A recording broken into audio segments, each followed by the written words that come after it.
Hello, hello, hello. Welcome back. It is Cellar Chats here at Second Glass. We're talking weekly wine flights. It's Tuesday. The flight starts tomorrow. That's Wednesday through Saturday. Delicious flights, tons of great food. Come out and join us. All right. So this week we're going French values, which is maybe a topic that we've never used, at least not that title before.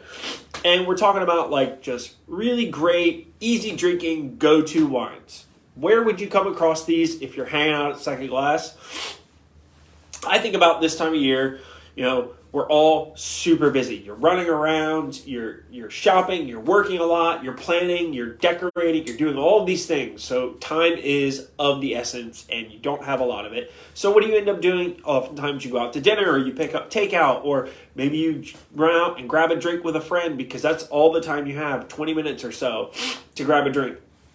And these are wines that are perfect for by the glass, and you often will find by the glass and make a great selection as opposed to, let's say, the classics are always the Pinot Noir and the Chardonnay and things of that nature. And those are really fun, but, when you're out, again, with friends, catching up, maybe seeing somebody who's in town for the holidays, maybe you want to have something more interesting. And this is where you go down that route. So, going to France, going to values, starting with Petit, Clocher, their Anjou Blanc, 100% Chenin Blanc. Domaine Saint-Cyr, this is their Beaujolais La Galoche. If you guys have been watching these, you'll remember that was on our Beaujolais episode. And then Saint-Cyr, these guys are based in Gigondas, and this is their Côtes de Rhône. Really, really lovely stuff. So let's jump into it. I do apologize. The elevator swing in weather is really, really getting to me in my allergies. I don't know how many of you suffer from this, but when it goes from 80 degrees to 30 degrees for a couple of days and then 80 degrees again, all of the pollen in the world decides that, it's springtime, let's just go ahead and kick it off. So I'm extremely stuffy and very irritated by it. But nonetheless, I am here to talk wine and have a good time. So, just forgive the sniffling and the red nose. Again, if you've watched this, you're no stranger to the fact that I suffer from allergies. It happens often. It's terrible. Again, this is Domaine du Petit Clocher, their Anjou Blanc. So, Anjou, kind of an overlooked area of the Loire Valley. It's becoming a little bit of a hotbed of really amazing producers and some up-and-coming producers that are, finding value and beauty in sites and vineyards and estates that have a very, very long history. But Anjou historically has, at least in the most recent histories, has really become known for kind of sweeter wines. So if you talk to somebody who's been in the wine industry for a long time, you say, it's from Anjou. They'll be like, it's sweeter. And yes, there are some incredible sweet wines from Anjou, but as I've talked about, and as people know, climate change, climate crisis, whatever you want to call it, it's a thing. As things get warmer, it's easier to ferment things all the way to dryness. So in these cold regions that typically were maybe known for making sweeter wines are making drier wines. And there's really great value there. And Anjou is one of those places. It's, for me, when it comes to Loire Valley Sauvignon Blanc, it's not Sauvignon Blanc, Loire Valley Chenin Blanc, I have a soft spot for Anjou. There's always this like sweet tart, kind of like vibrant freshness with other classic like lanolin, like woolly kind of nutty honey characteristics that make Chenin so wild and fascinating. And this does all those things. Oh, wow.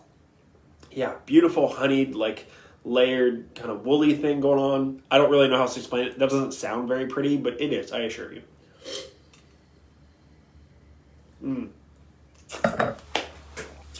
Yeah. Great texture, really good freshness. It has a little bit of that like sweet tart, almost like if you took out the candy aspect of sweet tarts and you just went with like that sweet tart, that flavor you get right as soon as you eat it. You pop a sweet tart in your mouth and you're like, ooh, it's sweet and tart, hence the name. But then instead of following it up with like a sugary like piece of candy, you get this bright, refreshing glass of wine. That's how I describe it. Either you're going to love that or you're going to be like, I don't want that at all.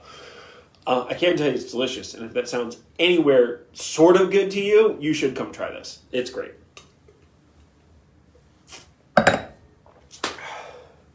Again, that is Domaine du Petit Clocher. Their Anjou Blanc, 100% Chenin Blanc. Now we are moving into the Domaine Saint-Cyr La Galoche Beaujolais. I mean, this is pretty straightforward, just crazy, crunchy deliciousness. It's 100% Gamay. Saint-Cyr is based in the lower part of Beaujolais, so where there are no crus, at least not yet. Who knows what the future holds.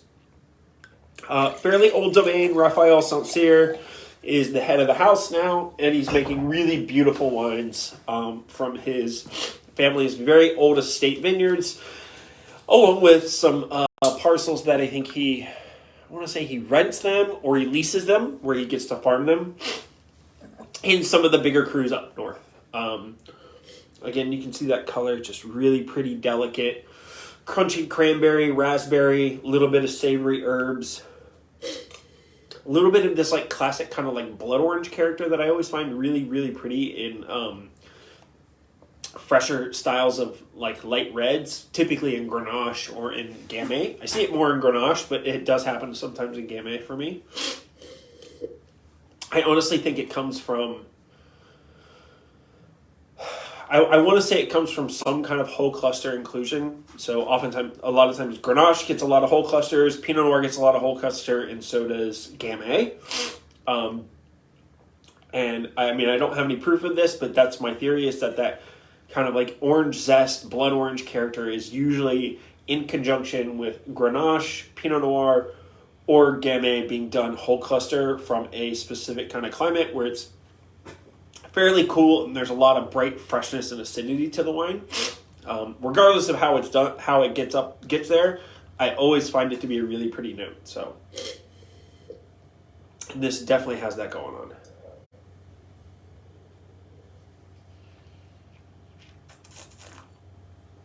Yeah, wow.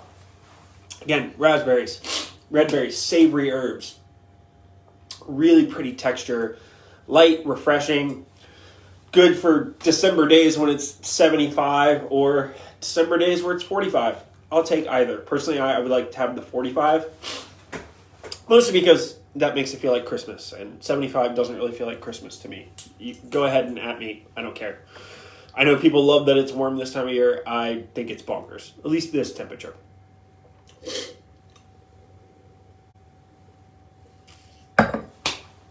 Again, that is Domaine Saint-Cyr, their Beaujolais La Galoche. Moving into, last but not least, Saint-Cyr Côtes de Rhône.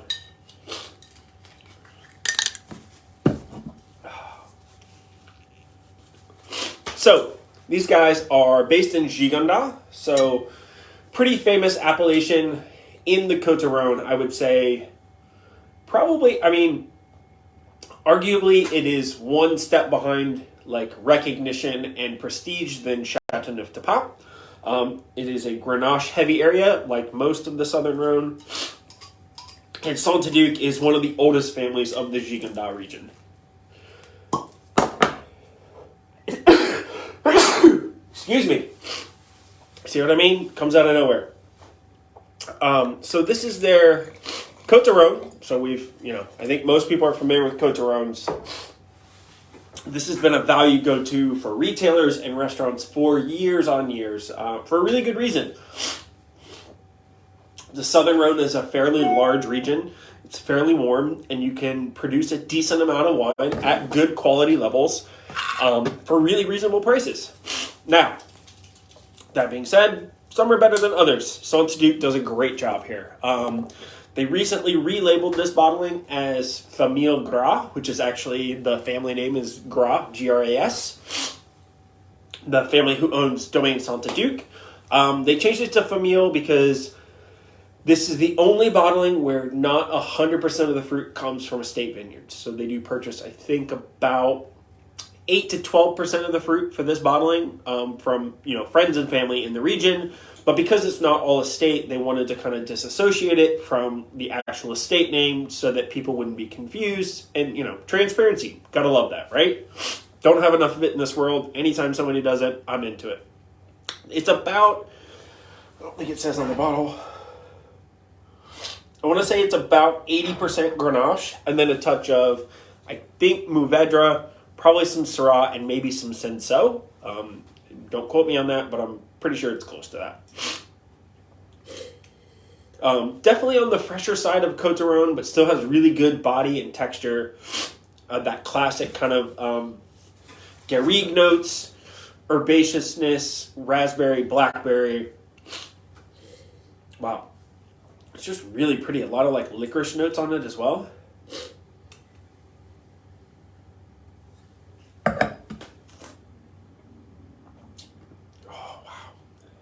Been a minute since I had this wine. Great texture, good tannins, nice little progression as per usual. Light and fresh with the Anjou Blanc, kind of crunchy red, easygoing Beaujolais, and then a little more depth and texture, but not too heavy. Côtes de Rhône from the Saint-Cyr, from the Famille Gras.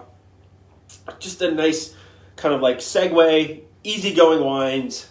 Come grab a flight, bring your friends. Take a break from the shopping, take a break from all the craziness that is, grab a few plates, have some wine, enjoy yourselves, because if we don't do it now, when are we going to do it? So try and enjoy yourself as much as possible. And we'll be back next week with another great flight. Bye, guys.